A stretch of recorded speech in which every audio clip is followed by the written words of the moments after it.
Boa noite, obrigado mais uma vez, obrigado por todos estarem aqui. É uma grande honra receber cada um de vocês nessa noite tão especial. É uma alegria enorme abrir esse evento, mas também é uma grande responsabilidade. E quando saiu a lista dos palestrantes da noite, e saiu meu nome para abrir, eu perguntei para o organizador, por que eu estou sendo o primeiro? E ele disse assim, é porque se algo der errado, não vai acontecer com os nossos convidados, vai acontecer com o senhor. E eu disse assim, mas o que poderia dar errado? Imediatamente ele disse assim, na verdade, professor, será o senhor porque o senhor é o melhor. E eu olhei para ele e disse assim, tu tem certeza? E ele disse, o senhor é o melhor. E certamente não vai ter nenhum problema. E eu disse assim, eu conheço essa estratégia. Essa estratégia de validação funciona e foi eu que te ensinei. Então, deixa de história e me conta a verdade.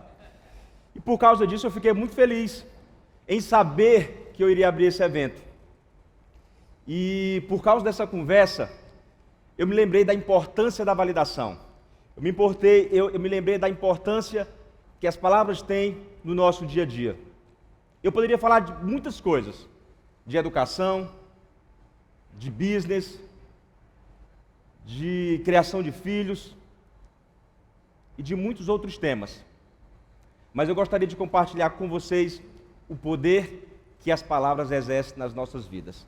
As palavras têm um poder enorme e influenciam muito os nossos dias.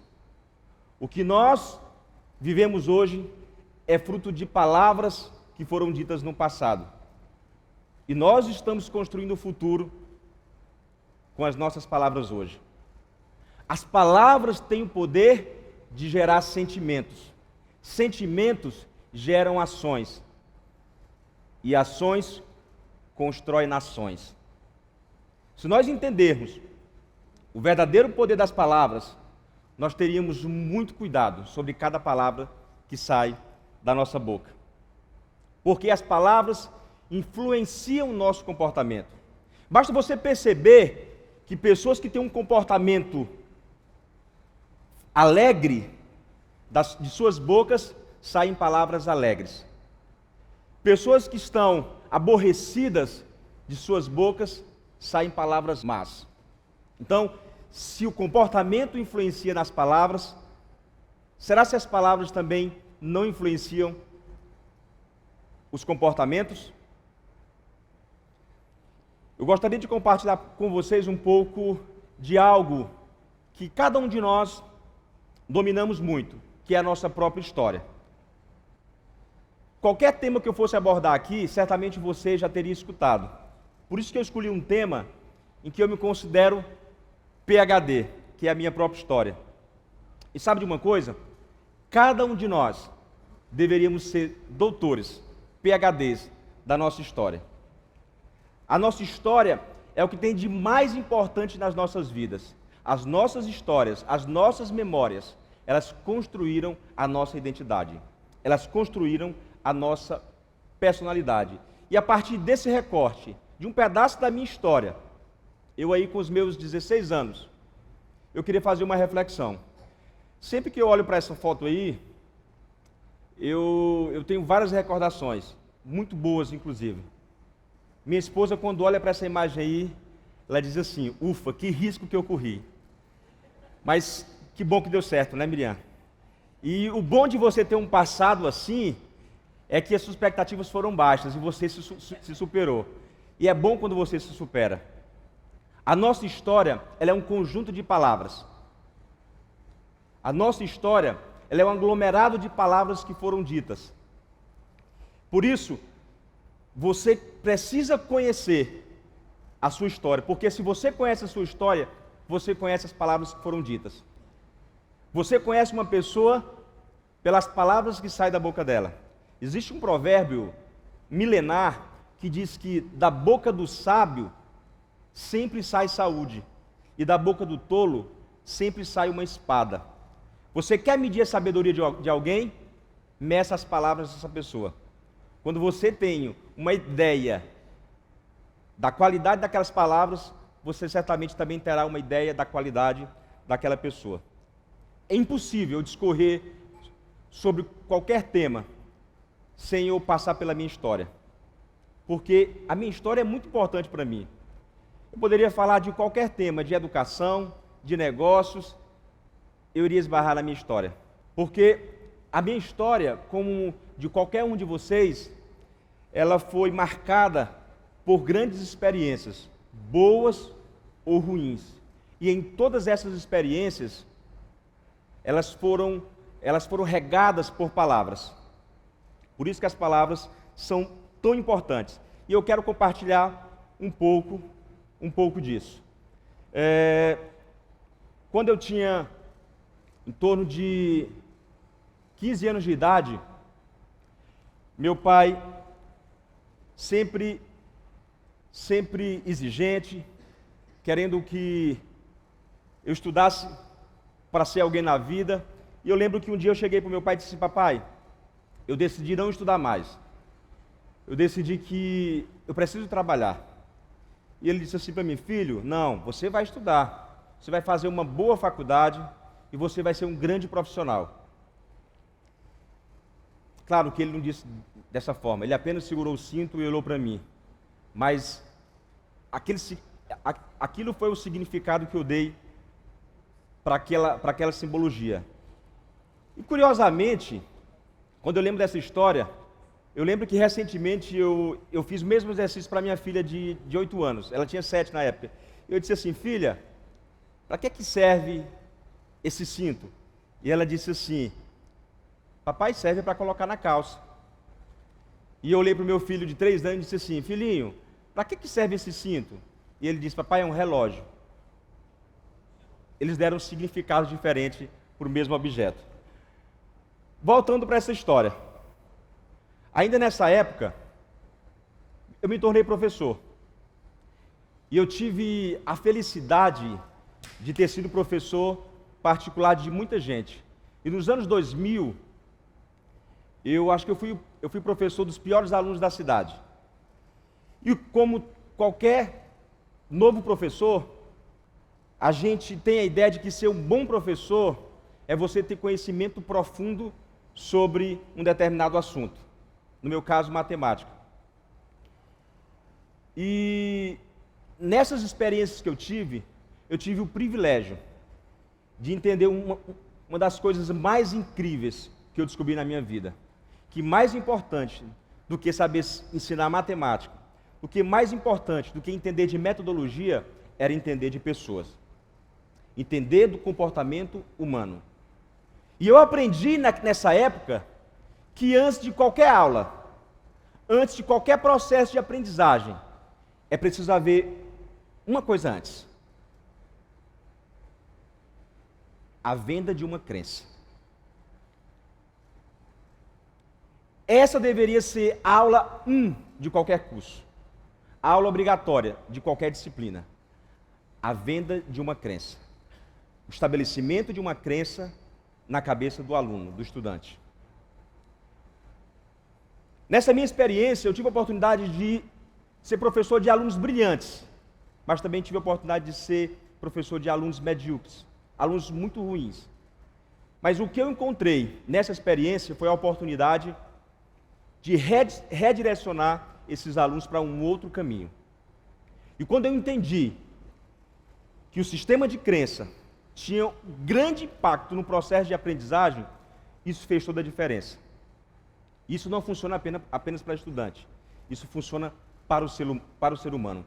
Quando você constrói na cabeça do estudante, do indivíduo, de que ele é capaz, e isso se constrói com palavras, com afirmação, com experiências, e essa experiência gera motivação, e a motivação gera novo aprendizado, e você gera um ciclo crescente de aprendizagem. Não existe nada mais motivador do que o progresso. Mas o start do progresso começa com a palavra. O sistema de crenças de que o estudante é capaz de aprender é o início de um processo grandioso de aprendizagem. Por mim já passaram milhares de alunos e eu testei essa experiência muitas vezes. E acreditem, funciona. Funciona para qualquer estudante, funciona para os seus filhos. Eu fiz uma experiência quando meu filho começou a estudar. Quando o Arthur começou a estudar aos 2 anos de idade e aos 4 anos ele começou a estudar matemática, eu fiz a seguinte experiência. Eu comecei a falar todos os dias para ele: filho, matemática é uma disciplina incrível. Filho, matemática é muito fácil. Aliado a isso, eu comecei a estudar com ele também. Sabe o que aconteceu depois de alguns anos? Matemática passou realmente a ser uma disciplina incrível para ele. Sabe o que aconteceu depois de alguns anos? Ele passou a repetir isso: pai, matemática é minha disciplina preferida. E eu passei a adotar esses hábitos repetidas vezes, com tudo aquilo que eu achava que deveria ser importante para ele. Isso fez total diferença no desenvolvimento dele como estudante e de vários outros estudantes que eu tive a oportunidade de ser professor. Estou tendo a experiência novamente de assumir uma sala de aula e o sentimento que eu tive durante essa semana foi: como funciona conhecer pessoas, conhecer de ser humano. E eu considero que eu vou ter um professor muito melhor, por um motivo. Não porque eu estudei mais matemática, porque eu passei a entender mais de pessoas. Eu tenho absoluta certeza que a taxa de sucesso daqueles que conhecem pessoas é muito maior do que aqueles que não se aprofundaram nesse universo. Eu me lembro que em uma dessas casas que eu ministrava aula em várias casas aqui na Zona Leste, e eu fazia um percurso enorme, desde casa aqui perto do Riverside até casa perto do Ibama. Então eu conheço o nome de todas essas ruas aqui. Eu conheço o nome de quase todos esses prédios. E eu me lembro que em uma dessas casas eu tinha 2 crianças, 2 adolescentes, e nessa casa a gente sempre reunia várias outras crianças. Então sempre ficava entre 8 a 10 crianças assistindo aula. E eu fazia isso de forma estratégica porque me poupava tempo de deslocar entre as casas e eu aumentava a minha rentabilidade. Estrategicamente, isso era muito bom para mim. E a dona da casa um dia disse para mim assim: professor, faz o seguinte, aluga uma sala para você já pode reunir esses alunos no local. E eu acho que a estratégia dela também era dizer: sai da minha casa, já tem muita gente na minha casa, você está bagunçando a minha sala. E assim eu fiz. Meses depois, eu aluguei uma sala de 25 metros quadrados, inclusive ela foi minha fiadora desse projeto, e nós começamos assim, aquele negócio. O interessante é que até aquele dia, eu não pensava em abrir um curso, uma escola. Eu estava extremamente conformado com aquilo. Meu projeto de vida era ser professor de várias escolas, como é a trajetória em geral dos professores. Mas aquela palavra mudou meu destino. Aquela palavra me fez acreditar que era possível eu fazer algo diferente do que eu estava fazendo, iniciar um ciclo diferente do que a maioria dos professores faziam, que era terminar a graduação e começar a ministrar aula em escolas ou passar em um concurso. E assim eu fiz. Depois dali, eu recebi outras palavras de incentivo. E sabe de uma coisa? Não foram só palavras de incentivo. Foram palavras também de desencorajamento. Mas eu tive a felicidade de, durante a minha infância, ouvir tanta validação dos meus pais, ouvir tantas palavras de encorajamento, que eu aprendi a distinguir o que guardar e o que não guardar. E essa é uma grande virtude que nós precisamos desenvolver. A gente sabe que, de verdade, as palavras negativas, as palavras de desencorajamento, elas têm uma força muito maior na nossa vida. Elas têm um impacto muito maior de determinar coisas nas nossas vidas. Por isso, nós precisamos aprender a selecionar o que nós vamos guardar. E eu me lembro que em 2020, agora mais recente, nós vivemos uma experiência terrível. Todos nós passamos por ela. E no auge daquela pandemia, as escolas fecharam. Nós tínhamos um projeto em andamento da criação de uma escola internacional, com vários investimentos em andamento. E eu lembro que um certo dia, eu na varanda da casa, minha esposa chegou para mim e disse assim: E aí? O que é que nós vamos fazer? E eu devolvi essa pergunta para muitos outros amigos, consultores, pessoas que nos apoiavam, gestores do grupo, e eu não obtinha a resposta. E quando eu obtinha a resposta era: não há o que fazer, precisamos abortar esse projeto. E eu cheguei para minha esposa e disse assim: amor, você se lembra por que nós construímos esse projeto? Porque nós desejamos tanto construir esse projeto. E ela se lembrou exatamente das palavras que nós conversamos há alguns anos. Ela disse: amor, é porque nós queremos construir uma escola para os nossos filhos. Nós estamos construindo essa escola para servir de modelo para essa cidade. Nós queremos construir essa escola para ser referência, para quando alguém lembrar de uma escola, se lembrar dessa escola. Nós queremos construir uma escola que faça diferença nessa sociedade, que faça diferença nesse tempo. E eu perguntei para ela: você está disposta a abrir mão disso? Ela disse: não estou disposta. E eu disse: eu também não estou disposto. E naquele dia, nós fizemos um acordo. Um acordo baseado naquelas palavras. Um acordo que duraria toda a nossa existência. Construir um projeto de educação que deixasse legado. Construir um projeto de educação que fizesse a diferença. Não era suficiente apenas coragem.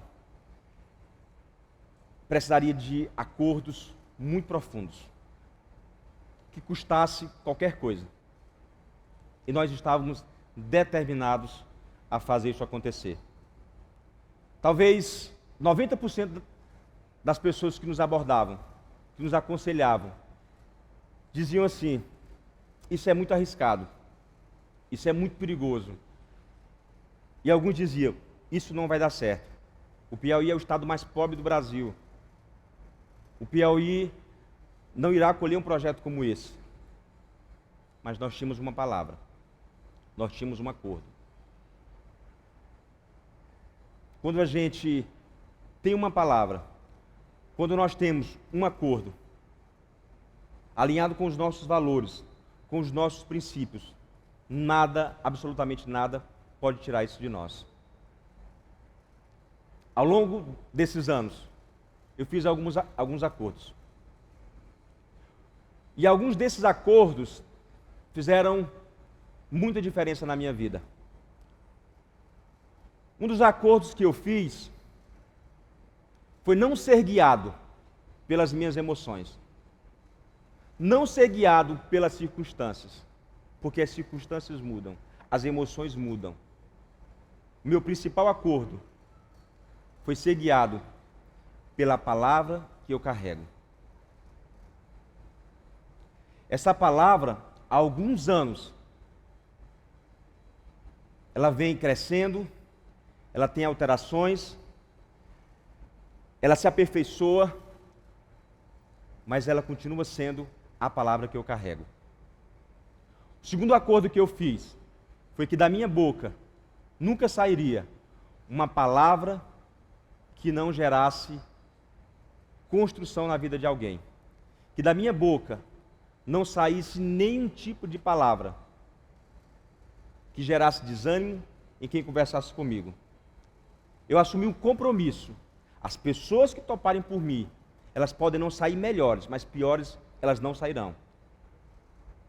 Eu faço isso na minha casa, com os meus filhos, eu faço isso com minha esposa. Todos os dias eles recebem uma palavra.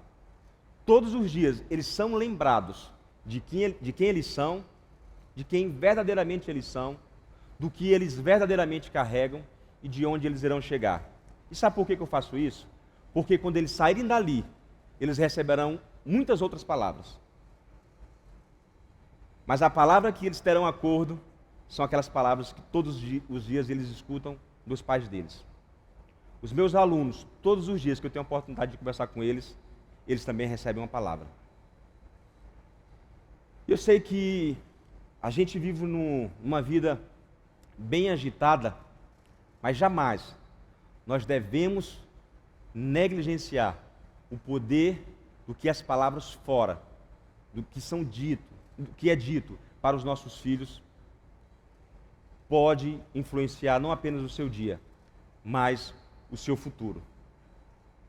E eu peço a vocês que, durante a noite de hoje, durante o momento que vocês estiverem aqui, durante o momento que vocês voltarem para suas casas, vocês reflitam sobre duas coisas. Qual palavra você tem? Você não precisa ter recebido uma palavra, porque você pode produzir uma palavra para você. Nós temos a mania de ter uma boa palavra para tanta gente. Tem aquela pessoa que às vezes nem da sua boca nem sai palavras ruins. Sempre sai palavras boas, mas para outras pessoas. Você é a principal pessoa. Você precisa proferir boas palavras para você. Eu quero que você reflita sobre que palavra você carrega. Se você não possui uma palavra, a partir de hoje, estabeleça uma palavra para você. A segunda coisa que eu quero que você saia daqui fazendo hoje é fazendo novos acordos. Que tipo de acordo você fez ao longo da sua vida? Foi acordo com o medo? Foi um acordo com a decepção? Foi um acordo com o julgamento? Com o rancor? Com a raiva? Que tipo de acordo você fez? E que tipo de acordo você não fez? Eu te convido nessa noite a desfazer alguns acordos. E mais do que isso, eu te convido a fazer novos acordos. Saiba de uma coisa: o seu futuro já está sendo construído hoje. Muito obrigado.